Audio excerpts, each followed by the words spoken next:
Hello guys. NEET PG 2026 exam से related कुछ भी इंफॉर्मेशन अगर आपने किसी भी सोशल मीडिया साइट्स पे शेयर किया या डिस्कशन किया तो आपकी कैंडिडेचर भी कैंसिल हो सकती है। एक्चुअली ये मैं नहीं कह रहा हूँ, एनबीएमएस की इंफॉर्मेशन बुलेटिन में साफ साफ लिखा हुआ है, जिसमें ये बताया गया है कि किसी भी सोशल मीडिया, चाहे वो इंस्टाग्राम हो, एक्स यानी ट्विटर हो, यूट्यूब हो, टेलीग्राम हो, व्हाट्सएप हो, किसी भी सोशल मीडिया पे अगर आपने एग्जाम देने के बाद किसी क्वेश्चंस के बारे में, क्वेश्चन पेपर के बारे में डिस्कशन किया, क्वेश्चन के बारे में डिस्कशन किया, चाहे वो लिख कर या फिर बोल कर, और इसका प्रूफ अगर एनबीई को मिल जाता है तो वो आपकी कैंडिडेचर सिर्फ 1 साल के लिए नहीं बल्कि एनबीई से हमेशा हमेशा के लिए कैंसिल कर देंगे। इस बात ये उनके एनडीए नॉन डिस्क्लोजर एग्रीमेंट में लिखा हुआ है।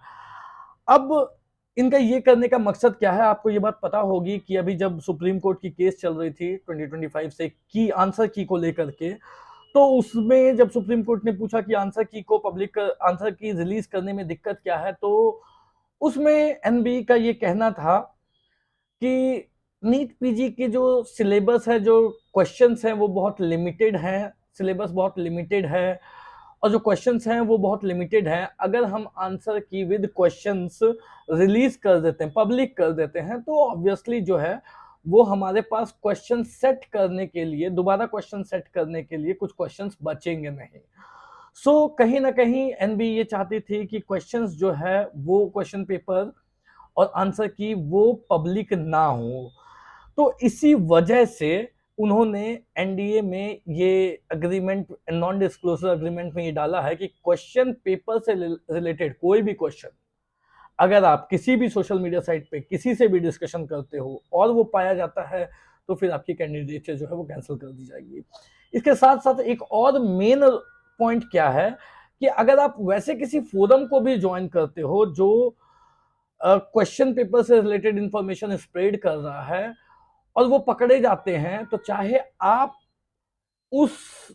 फोरम में question paper related information share कर रहे हो या नहीं कर रहे हो, बट क्योंकि आपने उस फोरम को ज्वाइन किया हुआ है तब भी आपकी कैंडिडेचर कैंसिल हो जाएगी।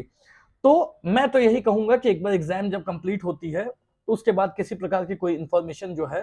क्वेश्चन पेपर से रिलेटेड वो कहीं पे भी किसी से भी डिस्कशन ना करें, या तो अगर करना ही है तो ट्रस्टेड काउंसलर से ही डिस्कशन करें जो लीक आउट इस बात को ना करे। साथ में रिजल्ट आने के, एग्जाम होने के बाद काउंसलिंग रिलेटेड इंफॉर्मेशन, कहाँ आपके रैंक पे, आपको आपके एक्सपेक्टेड मार्क्स पे कहाँ कौन कौन सी ब्रांचेस मिलेगी, कौन कौन से कॉलेजेस आपको लेने चाहिए, उनमें ओपीडीज आईपीडीज कैसी है, उनका पेशेंट लोड कैसा है, सर्जिकल डिपार्टमेंट कैसा है, या फिर कॉलेज वाइज टॉक्सिसिटी कौन से कॉलेज की कौन से डिपार्टमेंट में है, इन सभी बातों की जानकारी पाने के लिए आप हमसे काउंसलिंग गाइडेंस भी ले सकते हो, जिसमें हम आपको इन सभी मुद्दों को ध्यान में रखते हुए काउंसिल करेंगे और